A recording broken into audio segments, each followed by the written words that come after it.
Welcome to English Vault. Today's read along passages. My morning routine. Repeat after me to practice speaking. Write your own morning routine in the comments. Follow for more easy English reading videos. I wake up at 6:30 in the morning. I wake up at 6:30 in the morning. First, I brush my teeth and wash my face. First, I brush my teeth and wash my face. Then, I take a shower and wear clean clothes. Then, I take a shower and wear clean clothes. After that, I eat my breakfast. After that, I eat my breakfast. I usually eat toast and eggs. I usually eat toast and eggs. While eating, I listen to soft music or read a book. While eating, I listen to soft music or read a book.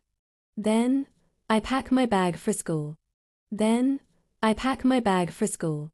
I check if I have my notebook, pen, and water bottle. I check if I have my notebook, pen, and water bottle. Before leaving, I say goodbye to my family.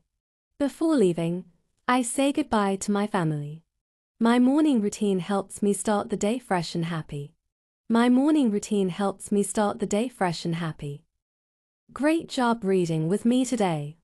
Like, comment, and subscribe to English Vault for more fun English lessons. Tap the bell so you never miss a new video. Tell me in the comments how you did and what you want to learn next. See you next time. Keep learning, keep growing.